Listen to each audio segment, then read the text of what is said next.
Hi, welcome back. You're listening to MindKind with me, Esther Ullman, and Dov Ben-Yaakov Kurtzman.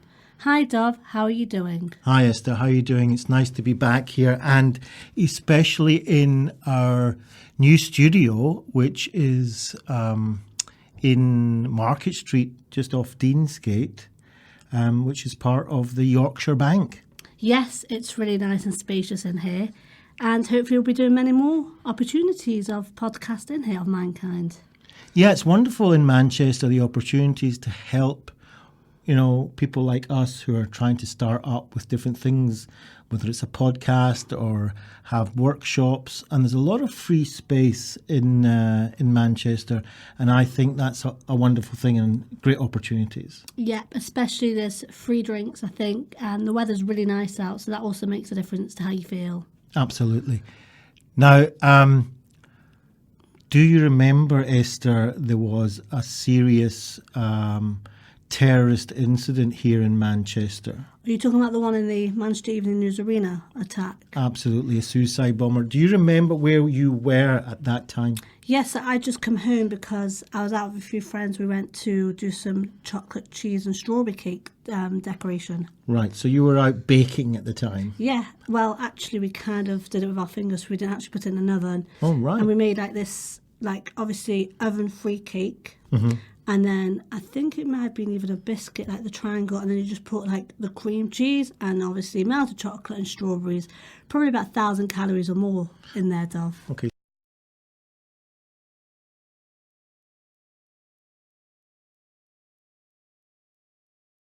So it sounds like we're going to have to put that recipe on for our listeners. And how did you find out about the attack? So I don't live far from the city centre, and I heard a massive bang. But meanwhile, everybody else was out. There was something else in the community, and I think everybody was at that function dinner. So when I came back, we heard a bit of a bang, and then we came in and put the news on, and we heard about it. And it was like, what happened? Like, did I really hear that? It kind of reminded us back to when the Marks and Spencer attack happened a few years ago. But this was on a much bigger scale. And yeah, it was a bit of a sad news to go into town the next day and to see the whole town was silent, standstill. That's not Manchester. Manchester's a busy, happening, happy place. You see different colours and different things and different people, and you get to meet lovely people and you see and experience different things. It's just very unreal and wasn't proper for Manchester to be silence the next day. Yeah, that's incredible. I've only been in Manchester for 3 years now, but I see the sense of community, just like I said at the beginning, the opportunities that Manchester provides, and basically the people are very friendly and welcoming. So I can understand when you say, you being a Manchester girl, say that this is something that broke that and brought a silence to Manchester where it's not normally here in the city. So I also don't live far from there. I didn't hear any bangs at the time, but just living a few miles away, I got lots of phone calls. And the reason I got phone calls is because I had been in the United Kingdom training people for, quite coincidentally, I suppose, or not coincidentally, depends how you look at it, how to deal with psychological acute stress after such incidents such as a terrorist attack. So I'd been going around the country training commercial organizations in these new procedures that I brought over to the United Kingdom. And a few miles from my home, this attack took place, and I started to get phone calls in saying to me, what are you going to do about this? So tell me, Dov, what did you do about it from then? Right, so without going into all the detail, because we don't have a lot of time, and we can, I've written a book about it, which just came out now, called Mind Over Terror, 3 weeks, 2 cities and 1 mission, which you can get from Amazon.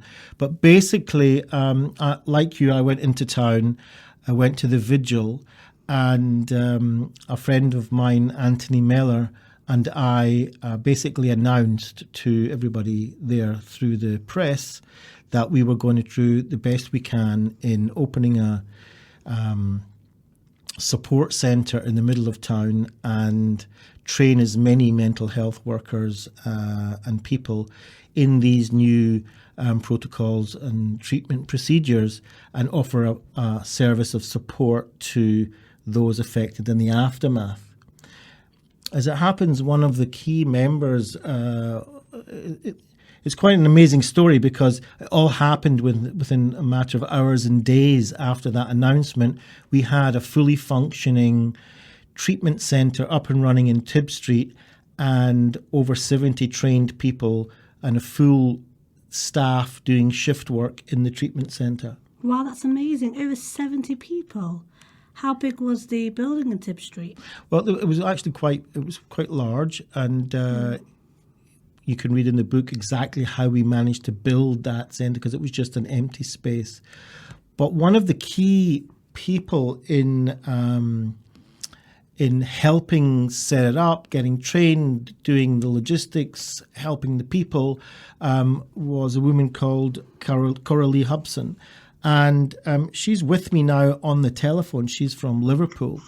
And just get her on the line and we can actually have a conversation with her. Oh, wow. Hi, Caroline. How are you? Hi, Esther. I'm good, thank you. Good. Hi, Coralie. Hi, Dov. Nice to talk to you again. And of course, you've been involved with Heads Up CIO from the very beginning. And it's interesting to know, actually, I don't think I've ever asked you before, but how did you hear about Heads Up, and what kind of attracted you to get involved from the very beginning? Well, I can remember when we heard about the attack on the news, and it took me right back to a few years after I moved to Liverpool in the late 80s, in 93, when the Warrington bombing happened, and of course young Tim Parry was killed, a child, and just seeing so many children and parents affected, it was just devastating. And I think nobody had really experienced anything like that, and people didn't know what to do. It was just a real gut reaction that I, like many people, just wanted to know how to help. And I remember a message popping up on my Facebook stream. A lady had started, put a call out really to anyone, particularly therapists, counsellors, psychologists and so on, who might be able to offer their services. Because this was such a mass scale that the NHS, no one was prepared for anything like this. And I remember responding, and then a day or so later, you popped up within that Facebook page, and the fact that you were looking for people to be trained. So it was like a gift, really, just to hear as somebody who's actually, telling us how we can help. So that's how I heard about Heads Up. Did you know anyone who was at the arena at the time?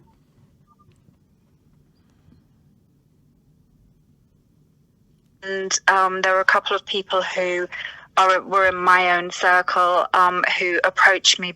There were two mothers with their daughters separately who approached me, and I had already arranged to see them before getting involved with Heads Up. And also a teacher who's I'd done some work with previously. There were two children in her school in Liverpool who I hadn't met before, but I knew the teacher, and she asked me to go and see children who had been there, and they were all around sort of between 9, 10, 11 years old. Yeah. So you did the training, and you're you're a qualified social worker. Yeah, sorry, you're a qualified social worker. So how did you find the training and what you were taught there? The training was very well organised. it was astounding how many people came forward, how many clinicians came forward to kind of create this almost reserve of specially trained therapists. The training was delivered by, I just remember so clearly that, the training being delivered by world experts on cognitive psychological first aid and memory restructuring. I can remember, in terms of just the resources, that there were major airlines that donated, airline tickets for them, and they donated their time. And it was great just to have it felt like a very practical psychology. So, the part 1 protocol, in terms of getting people up and functioning as quickly as possible, and very much a kind of emergency service approach. And then the part 2 protocol was very different. I know it's cognitive-based approach, but it was very different to what is available in this country. In fact, it's unique in being available at such an early stage. So it wasn't only that the training was delivered so quickly, and so professionally and efficiently. It wasn't only that it met the needs of the people who'd been at the arena, and of course people who experienced secondary trauma as a result of hearing about it, or being connected with people who were there.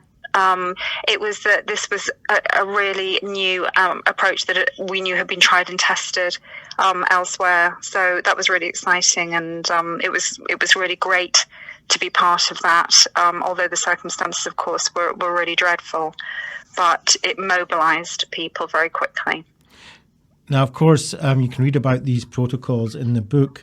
When you and the treatment centre actually did, as you said, help hundreds of people, whether they had been directly involved in the arena or secondary trauma. What are some of your experiences at Tib Street in the support centre? Oh, well, Tib Street was just a hive of activity, which is actually a lovely metaphor because, of course, we have the Manchester Bee, and that's what it was like. It was people were offering their help. Of course, we had a young man called Rob who was literally going and, procuring nails and hammers and all sorts of things and creating partitions for the clinicians to work in. Bunnies and banners come to mind. I remember a lovely lady bringing her rabbits in, which was therapeutic, not just for the clients who were coming in, but also for the therapists as well, and creating, we were literally just bringing whatever we had from home and, begging and borrowing materials to create banners, and everybody was just mucking in. Everybody was just mucking in and getting out there and telling people on the street about the centre, and it was just phenomenal that it got up and running so quickly and was operational so quickly. And of course, we had people on reception. We had people coming in from all sorts of walks of life, people, general public who'd been there, but also people who'd helped, taxi drivers and people who worked on the buses and so on, who at the time just pitched in immediately, but actually put themselves in danger. And then afterwards, it's that kind of recoiling and, gosh, how's that affected me, now? And it gave them that breather, that space to come and think about that and get supported. Coming from Liverpool, how did the community feel there at the time? And now moving on, years after, how do they feel what's happened in the arena in Manchester? It's at the time, Liverpool and Manchester are, they're kind of down the road from each other. That's how it feels.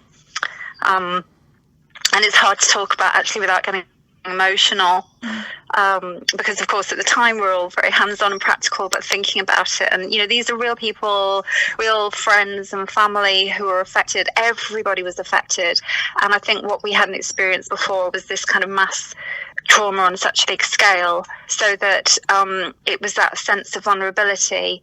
And for example, going into the school, there were staff who worked there, but who also had their own children, as well as being responsible for the children in the school. And all of a sudden, it was that feeling of, it could happen to anyone at any time, and the sadness that we all felt because it was children that had been targeted. I think that's. I'm sure that we still haven't recovered from that. It's still a shock. It's still something that people hold in their minds and in their hearts. Now, you, of course, were very instrumental in allowing the team to go to London and deal with the London terror attacks in the London Bridge and Borough Market. You helped do the initial fundraising to allow the team to do that. You arranged all the accommodation there. So what, how relevant do you see Heads Up CIO in England and indeed the UK today? That's a really good question. I mean, it was a surreal time where, of course, Manchester happened, and then London Bridge, and then Grenfell. These tragedies that happened just within the space of a few weeks. So Heads Up was so relevant to begin with, and then it just became increasingly relevant. And I mean, that time, was it was like Challenge Coralie. Actually, that time it was it was about being very, very resourceful and really reaching out to anybody who we could. I mean, we had help from Merseyrail, who bought the tickets. We had help from major hotel chains. And people, as I say, really wanted to help. That there was a real time scale. We're waiting. I remember us waiting to get the okay from the police down in London for us to be operational, and getting clinicians together, looking at training clinicians down there very quickly as well.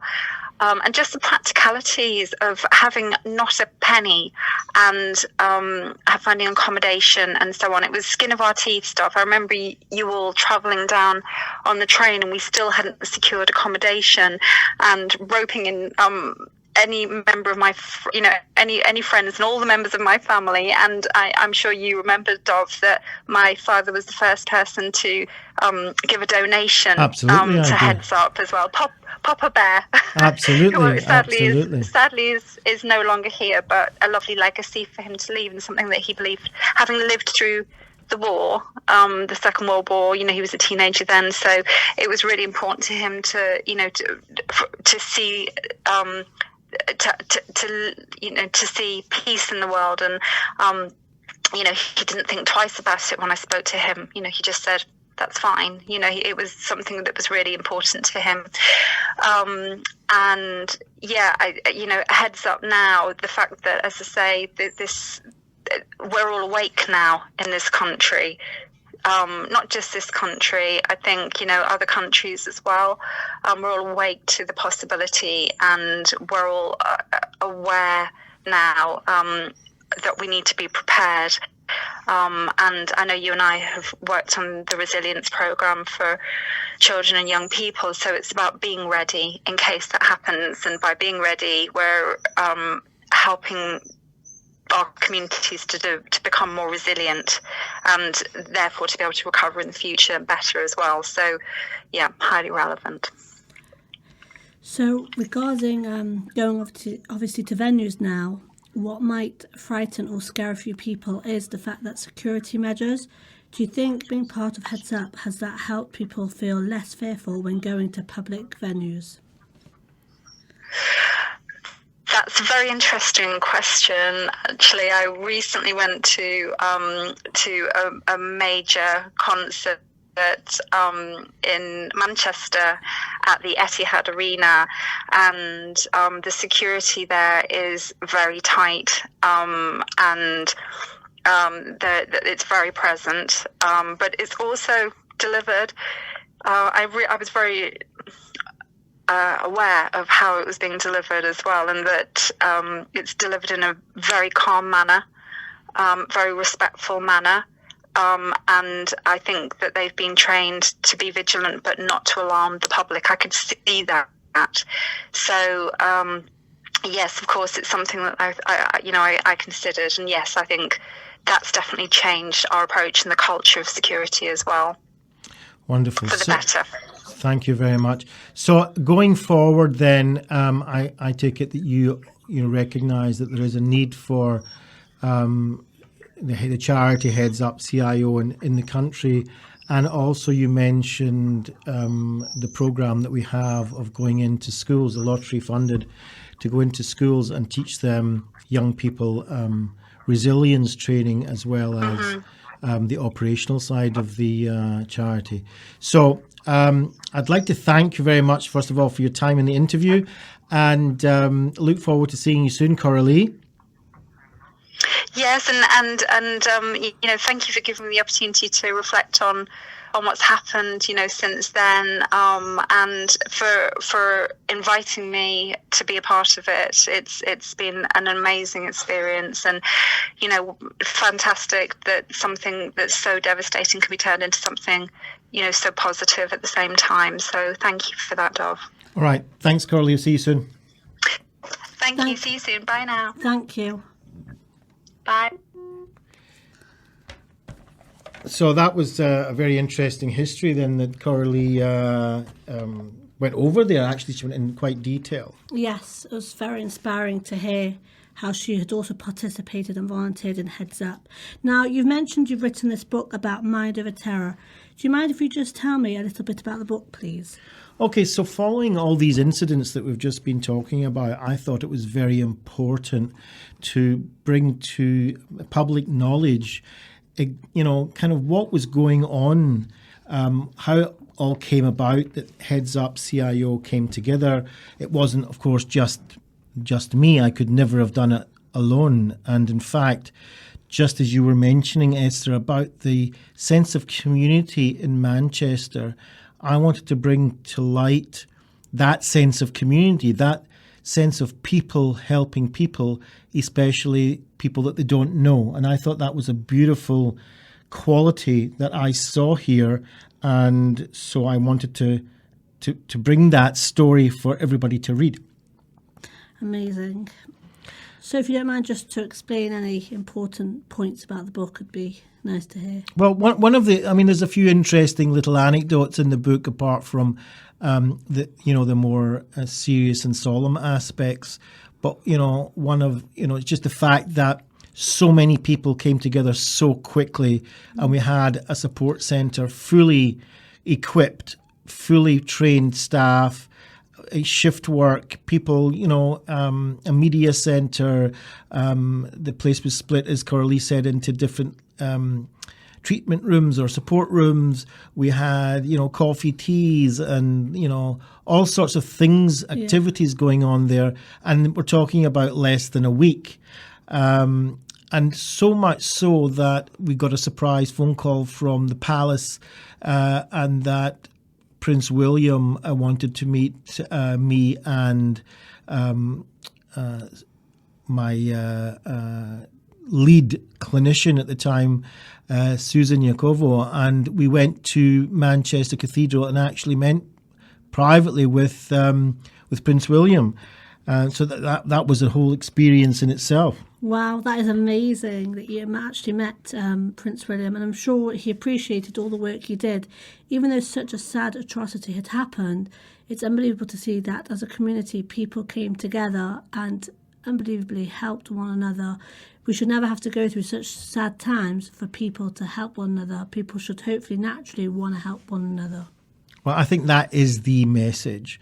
I think one of the questions that kept coming up when I was being interviewed by the television or the radio or whatever, people were asking me, what can be done in the aftermath of such terrorist attacks. And even if it's not a terrorist attack, but the Grenfell Tower was a horrific incident to happen. What is the best support, the best treatment that people after that can have.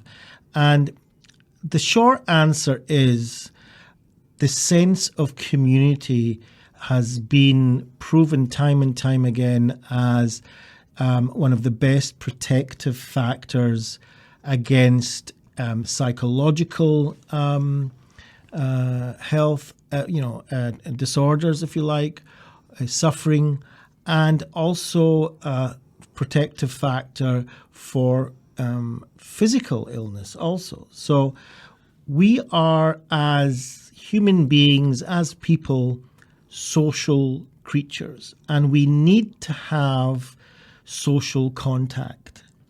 And the more that we have, whether it's in our families, our friends, our neighbours, our communities, or whether we're a member of a club, and I'm talking about real physical contact, not digital contact.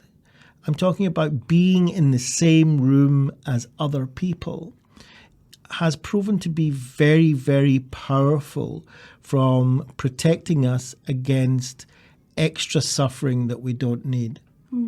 Sadly to say, though, the internet does not always offer that, as we are aware. Social media is a major outlet out there that people are going against the way of being socially interactive with one another because they're using the internet.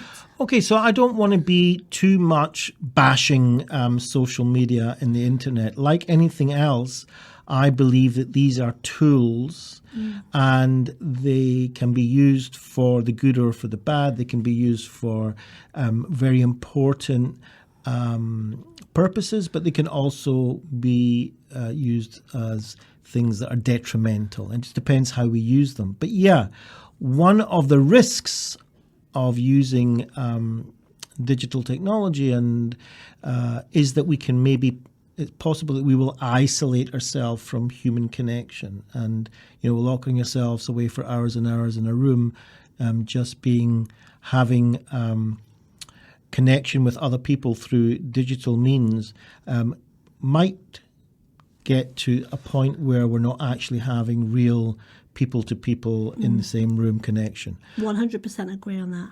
I feel it's so important to connect and to feel part of a community and a unity. You have to be out there and meet people. It's not just a computer screen you're talking to. Absolutely. And real friends, there is no substitute for. And talking to people and mixing with people. And it's not always an easy thing to do, but it's been proven time and time again that this is extremely beneficial to our health. So I really want to urge anyone that's interested in a great story of how people came together in the aftermath of a horrific tragedy or a series of tragedies. Go out and get the book at Amazon, Mind Over Terror, 3 weeks, 2 cities, 1 mission. And as I said, good bookstores and Amazon, and you'll be able to read that story there. And of course, encourage everyone to get in touch with Up CIO. We're on the internet. We have a website, uknationalresilience.com, and get involved. Amazing. Well, they say once you are involved and you are active, you're helping others gain.